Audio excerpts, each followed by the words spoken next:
සියලු දෙනාම පොඩ්ඩක් මේ කටි කතාවකට ඔබගේ සියලුම කතා නවත්තලා පොඩ්ඩක් අහන් ඉන්න. මේ කතාව මට පැවරලා තියෙන්නේ මෙම පවුල වෙනුවෙන්, ඥාතීන් වෙනුවෙන්, මිත්‍රයින් වෙනුවෙන් සහ ගම්වාසීන් වෙනුවෙන්. සාමාන්‍යයෙන් ගුණ කතා රාශියක් කෙරෙනවා අපේ සිරිත අනුව. ඒ කෙසේ වෙතත් අද දින පැවරලා තියෙන එකම එක කතාවයි. ඒ කතාව මටයි පවරලා තියෙන්නේ. ඒ හින්දා පොදුවේ කතාවක් කියන්න තියෙනවා. මම හිතන්නේ අපි හැම දිනාටම කියන්න තියෙන ඒ කතාවේ සාරාංශය තමයි මට කියන්න තියෙන්නේ. කී දෙනෙක් ගුණ කතා කරත් ඒකට අලුතින් වචන එකතු කරන්න දෙයක් නැහැ. අද අපිට කතා කරන්න වෙලා තියෙන්නේ අපේ හිත මිත්‍ර, අපේම එකෙක්, අපේම සහෝදරයෙක්, අපිත් එක්ක හිටපු එකෙක් අද අපින් වෙන වෙලා යනවා. ඒ තමයි නෙලන් ශ්‍රීනාත් පීරිස්. අපි කතා කරන්නේ ශ්‍රීනා කියලා. ශ්‍රී කියන වචنين පටන් ගන්න අපි ශ්‍රීනා කියලා කියන්නේ. මට ශ්‍රීනා හම්බුනේ මම ඕලෙවල් කරන්න ඉස්සෙල්ලා මේ ගමේ. මම හිතන්නේ තදින්ම ළඟින්ම ආශ්‍රය කරන්න මට ලැබුණා. අපි හදවතින් ඉතාමත්ම එකට එකමුතුව දුර්විග ගමනක් අපි ආවා. නමුත් අද අපේ 70 දශකයේ හිටපු සමාජිකයන්ගෙන් පළවෙනි සමාජිකයා හැටියට අපින් වියෝ වෙලා මේ ගමන සසර අවසන් කරමින් ඔහු අපින් අද නික්ම යනවා. අපි මෙහිදී ප්‍රශ්නයක් මතුවෙනවා. කෙනෙක් අපින් වෙන වෙනකොට අපි දුක් වෙනවද, කනගාටු වෙනවද? ඒ නැත්නම් ඒ වියෝම ගැන අපි යම්කිසි අපේ වෙන වෙන අදහස් තියනවාද කියලා.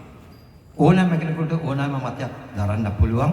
ඒ කෙසේ වෙතත් යම්කිසි දිනක, යම් දවසක, යම් වෙලාවක අපි නොදන්න තැනක අපි මැරෙනවා.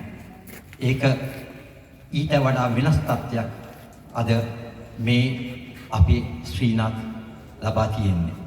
ඒ තමයි තමුන් මැරෙන බව සත්‍යයක්. ඒකත් වැඩි කලින් ඉස්සර මා මේ ලොවෙන් මාගේ ආදරයෙන් තනි කරලා මම ඈත් වෙනවා කියන එක තදින් විශ්වාස කරගෙන අවසන් ගමන වෙනුවෙන් වේලාසනින්ම සූදානම් වෙච්ච එක්තරා පින්වත් මහත්මයෙක්. මට කියන්න තියෙන්නේ ඊ타ත්ම වැදගත් පණිවිඩ දෙක තුනක්. අපි දන්නවා අපේ කාලේ, අපි ඉස්කෝලේ යන කාලේ අපිට ආදර වෘතාන්ත ගොඩාක් තියෙනවා.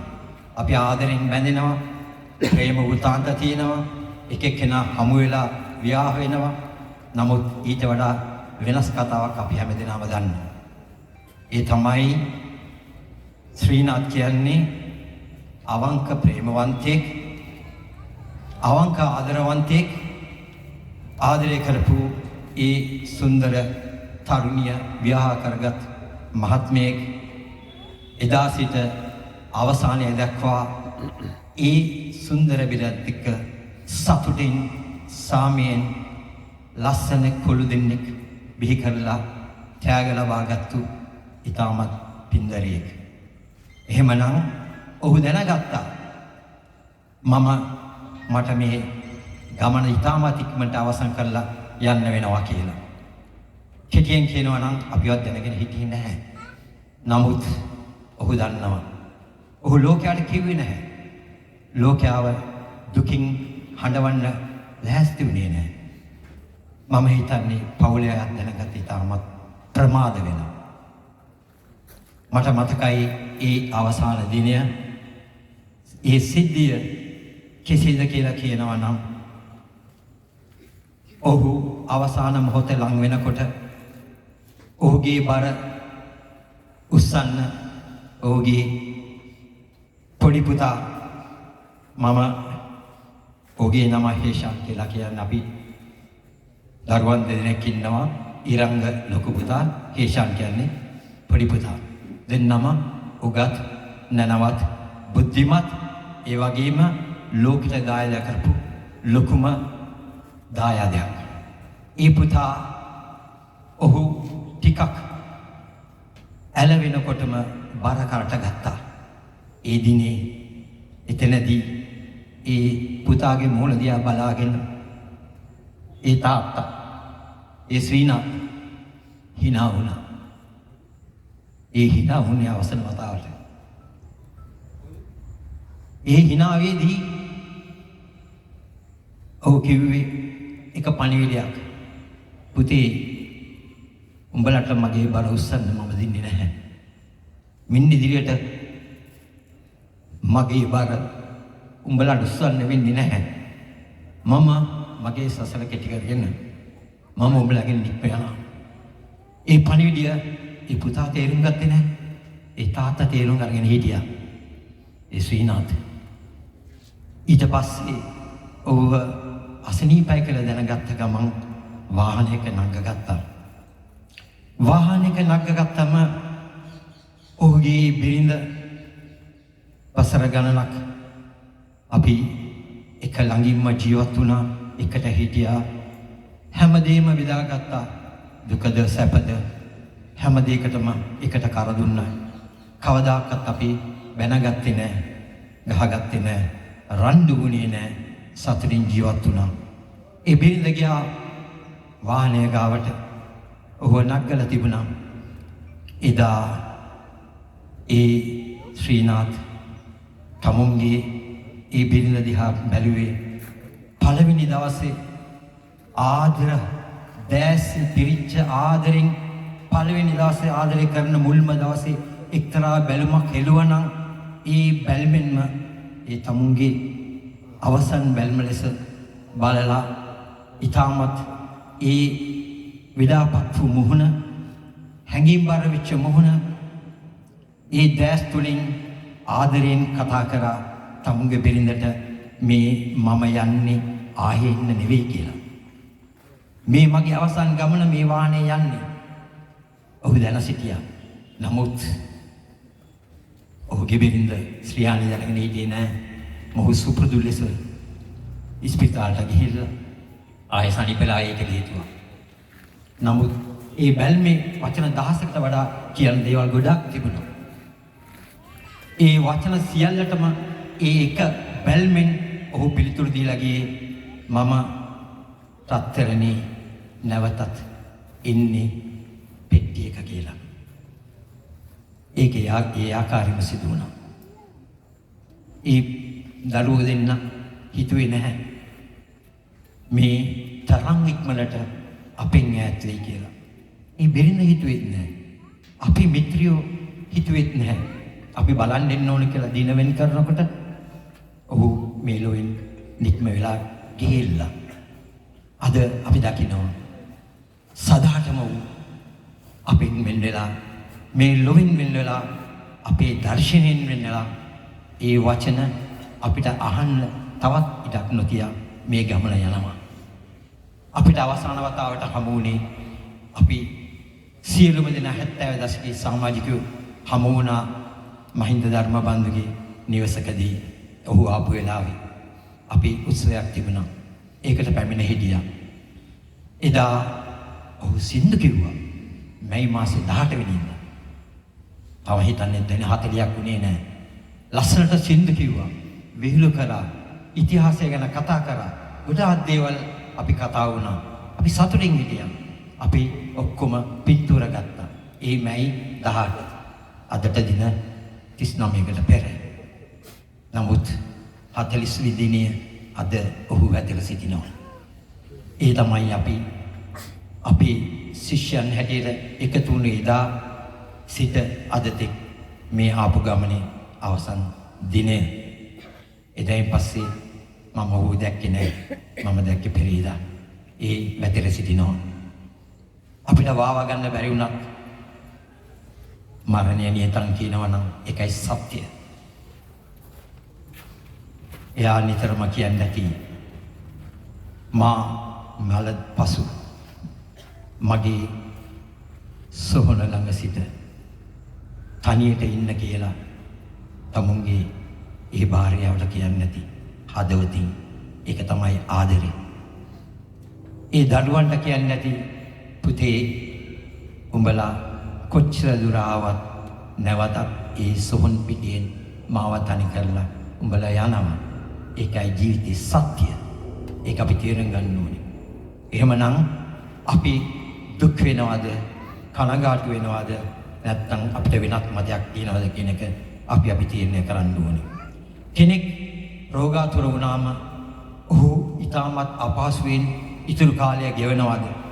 එහෙමත් නෙවෙයි නම් තවත් මේ ජීවත් වෙමින් අනුන්ටත් දුකක් දීගෙන, අනුන්ටත් කරදරයක් වීගෙන, අනුන්ගේ අපහසුතාවයටපත් වෙලා තව දුරටත් ඉන්නවද? එහෙම නැත්නම් තමුන්ගේ ඒ ආයුෂ කෙටි කරගෙන ඒ ගමන අවසන් කරනවද කියන එක. එහෙමනම් මම නම් හිතනවා දුක් විඳිනවට වඩා මෙලොව අපි අපේ ගමන අවසන් කරන එක හොඳයි කියලා. අපිට කරන්න තියෙන දේවල් කර අවසන්. ඔහු උගත් දරුවන් දෙන්නෙක් බිහි කරා. ඔවුන් අධ්‍යාපනයෙන් ඉහළ මට්ටමට ගියා. දෙමව්පියන්ට බරක් වුණේ නැහැ.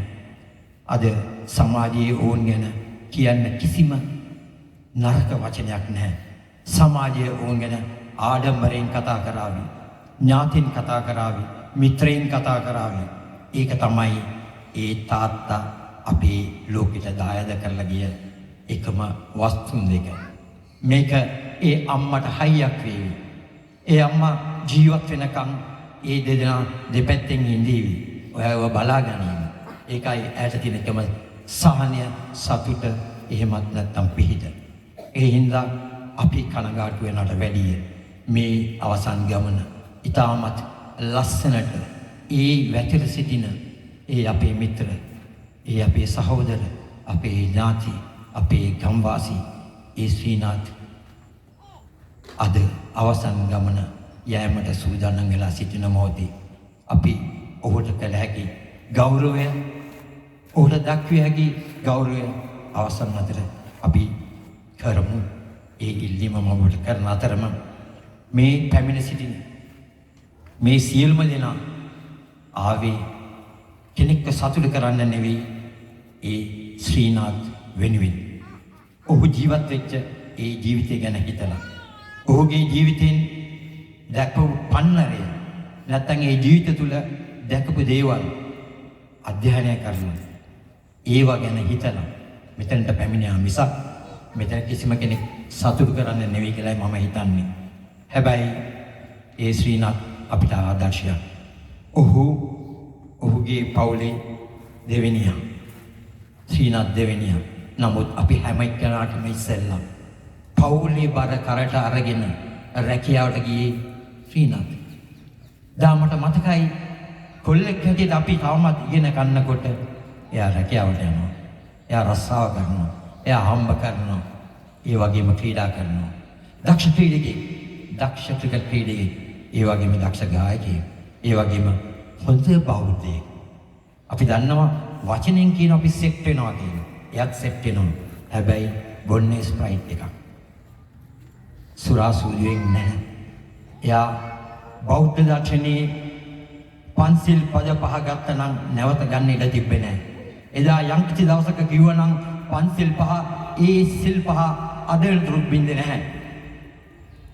ඒ පන්සිල් පහ මතක නම් මතක් කරගන්න. ඒ පංචශීලය අද වෙනතුරුත් බින්දේ නැහැ. ඒකට අපි සාධක වෙනවා. යාළුවෝ වෙනුවෙන්, ඒගොල්ලන්ගේ පවුලේ කට්ටිය, ගමේ කට්ටිය. අපි දන්න සාමාන්‍ය ගුණ කතාවල කියනවා. කුඩු ගහපේ කාලක් කියනවා. කුඩු විකුණුපේ කාලක් කියනවා. මිනී මරපුණියටක් කියනවා. උපාසක මහත්තයා, උපාසික මහත්මිය ගුණ කතා කියනවා. අනේ කොහොමවත් ඉතින් අවසන් මොහොතේ කියන්න ඕනේ. මේක එහෙම කතාවක් නෙවෙයි. මේක ඔබ දෙනා හැම දෙනාම දන්න කතාවක්. එහින්දා මම දීර්ඝ වශයෙන් කතා කරන්නේ නැහැ. මට කතා කරන්න කිව්වේ තනි කතාවක් හින්දා කියන්න සියලුම දේ සංක්ෂිප්තව, ඊටමත් කෙටියෙන්, පැහැදිලිව අනිත් ගුණ කතාවට වඩා වෙනස් ආකාරයකට මම ඉදිරිපත් කරා. සමහරුන්ට මේක ඇඟට එච්චර ගුණ මදි වෙන්න පුළුවන්. ඒ වුණත් සත්‍ය සත්‍යාකාරයෙන්ම, ඇත්ත ඇති හැටිම කියන එකයි මගේ පුරුදු. මම බෞද්ධයෙක් නෙවෙයි. ඒත් හිතා ගන්න මෙතන ජාතිවාදයක්, ආගම්වාදයක්, පන්ති ભેදයක්, එහෙම නැත්නම් පක්ෂ ભેදයක් මම දේශපාලනඥයෙකුත් නෙවෙයි. ඒ හින්දා එහෙම කිසිම දෙයක් නැතුව අපි එදා සිට අද වෙනතුත් එකට එකමුතුව එක්සත්ව එක්සිතුව එක්සිත එකා වගේ හිටපු හින්දා මට මේ ආරාධනය කරේ. ඔබයි කරන්න ඕනේ. මෙච්චර බෞද්ධයින් ඉන්න බෞද්ධ නිවසක බෞද්ධයෙක් නැති වුණාම මේ පිටින් ආපු තම්බියෙක් කියලා කතා කරනවා කිව්වොත් කොහොමද? එකම එක කතාවයි. එතනදී මතක් කරගන්න. ඒක තමයි ජාතිවාදී නෑ, ආගම්වාදයක් නෑ. අපි ළඟ ભેද බින්න උනේ නෑ. අපි එදා එකට හිටියා වගේ අවසන් මොහොත වෙනකන් එකට ඉන්නවා. අද විතරක් නෙවෙයි මම මේ පවුල උදවිට කියනවා අපි ඔබත් සමග හැමදාම හැම දෙයකටම අපි ඉදිරිපත් වෙනවා. අපි එනවා, අපි ඉන්නවා කියන ඒ පොරොන්දුවක් දෙනවා. ඒ වගේම පවුලෙන් මට පණිවිඩයක් තියෙනවා කියන්න කියලා. අපි 30 වෙනිදාට බණ පළවෙනිදා උදේ දාණය ඒ සඳහා ආරාධනා කරන්න තියෙනවා. ඒ වගේම අවසන් කටයුතු කරාට පස්සේ ඕලා සියල්ල නිවසට පැමිණෙන්න ඇවිල්ලා නැවත යන්න පුළුවන් ඕගලන්ට. ඒ වගේම මම දන්නවා කාර්ය බහුලයි ඉන්නවා, තවත් රාජකාරීන් තියෙන කට්ටිය ඉන්නවා, ගෙදර පොඩි ළමයි කියලා කට්ටිය ඉන්නවා. තමුන්ට අපහසු නම් ඒ අපහසුතාවය මගහරින්න එපා. ඒ වෙනුවෙන් ඔයා කැප වෙන්න. ඒකට අපි කිසිම කෙනෙක් මෙතන පවුලේ උදේවත් කිසිම කෙනෙක් කිසිම තසක් කියන්නේ. මොකද අපි ජීවත් වෙන්න ඕනේ තවත් කෙනෙක් ජීවත් කරන්න. එහෙනම් මට කියන්න තියෙන්නේ මගේ සහෝදර සහෝදරීනි, මේ ගම්වාසිනී, මේ පවුලේ ඥාතිනි, අද අපෙන් නෙලන් ශ්‍රීනාත් පීරිස් අවසන් ගමනට සූදානම් වෙනවා. ඔහු මේ යන්නට පෙරම තමුන්ගේ අවමංගල කටයුතු සඳහා අවශ්‍ය සියලුම දේ කරපු, වියදම් කරපු, සියල්ල ලෑස්ති කරපු කෙනෙක්. කිටිම්ම කියනවා නම් පුදුම වෙන්න එපා. මේ දැන්වීමට දාන්න ඕනේ මගේ අවසන් දැන්වීමේ පින්තූරේ පවා තෝරලා දුන්නේ ඒ ශ්‍රීනාත්. පුදුම වෙන්න එපා. සාමාන්‍යයෙන් අපි බය වෙනවා ඒක කරන්න. එයා කිව්වා මෙන්න මේ පින්තූරය මගේ මේ වයි පළ කරන්න කියලා. පින්තූරේ තෝරලා අරන් තමයි දුන්නේ. ඒ වගේ අවබෝධ කරන් හිටියා මම මැරෙනවා කියන එක. ඒ හින්දා තමයි මම කිව්වේ ඒ අවසන් ගමනේදී ඒ දරුවන්ට බරක් නොවේ කියන එක සිනාවකින් මතු කරලා පෙන්නලා ආදර බැල්මෙන් අවසන් බැල්ම හෙළලා තමුන්ගේ බිරිඳට මම නැවත ඉන්නේ නැහැ ශ්‍රියානි, මම මේ ඔබෙන් නික්ම යන අවසන් මොහොතයි, ඔබ මට නිවන් සුව පතන්න කියන පණිවිඩය තමයි එදා ඔහු දින 4කට ඉස්සෙල්ලා කියලා රෝහලට ගියේ. හොඳයි, අපි එනම් තම තමන්ගේ ආගමනුකූලව තමුන්ට පින් දිය හැකි විදියට, පින් අනුමෝදන් කළ හැකි විදියට ඒ සඳහා කළ හැකි කළ යුතු සියලුම කටයුතු කරන්න අපෙන් කිසිම බාධාවක් නැහැ. අපි ඔබෙන් ඉල්ලන එකම අවසරය මේ අවසන් ගෞරව දැක්වීම ඉතාමත් නිහඬව නිදහස්ව අපි හැමදෙනාම මේ අපේ කෙනෙක්, අපිට හිටපු කෙනෙක් ලස්සනට මේ ජීවිතය ගත කරලා අනිත් අයට මෙහෙමයි ජීවත් වෙන්න ඕනේ කියන පණිවිඩය ලබා දීලා යන කෙනෙක්. ඔහු වෙනින් අපි අනිවාර්යයෙන්ම ගෞරවයක් ලබා දිය යුතුයි කියන ඉල්ලීමත් සමග මේ ඥාතීන්ට ඔහුගේ භාර්යාවට ශ්‍රියාණිට ඒ පැටව දෙන්නට, ඒ දරුවන් දෙන්නට, ඒ පුතණුවන් දෙදෙනාට මගෙන් කියන්න තියෙන්නේ තාත්තා ගියා නැත්තම් සොමයි පුරුෂයා ගියා. ඒක තමයි අපි හැමදාම බලාපොරොත්තු වෙනදී. අපි කවුරු අද කතා කරන මම හෙට සිද්ධි දන්නේ නැහැ. ඒ වගේම අපි කවුරුත් මැරෙන දවස දන්නේ නැහැ. ඉපදිච්ච දවස පමණයි දන්නේ. ඒ හින්දා එන්න පිළිවෙලක් තියෙනවා, යන්න පිළිවෙලක් නැහැ. අපි යන පිළිවෙලක් අපි දන්නේ නැහැ. ඒ හින්දා අපි හැමදෙනාට කියන්නේ කවුරු ඉක්මන් වේද, කවුරු පහුවේද කියලා දන්නේ නැහැ. අපිට මලගයක් වුණාම අපි සියලු දෙනා සහභාගී වෙන්න. තමුණුත් මැරෙන බව මතක තියාගන්න. එදාට මගේ මලගේ ඊටමත් කවුරුත් නැති පාළුගයක් විය යුතු නැහැ. තමුන් ගමේද යහළුවෙක්ද ඥාතියෙක්ද කෙනෙක් මේ යන විට ඒ වෙනුවෙන් එන්න, අප වෙන්න, කැප වෙන්න, වැඩ කරන්න, ඉදිරිපත් වෙන්න, සහභාගී වෙන්න. මේ පණිවිඩය රැගෙන යන්න ඔබත් මැරෙන බව මතක තියාගන්න. එදාට ඔබේ මලගය පාළුගයක් නොවි මේ වගේ සෙනග රාශියක් පිරලා තමුන්ගේ අවසන් ගමන ඉතාමත් අලංකාර ලෙස යැවීමට ඔවුන් ඉදිරිපත් වේ. ඔබ සැමට තෙරුවන් සරණයි. ස්තුතියි.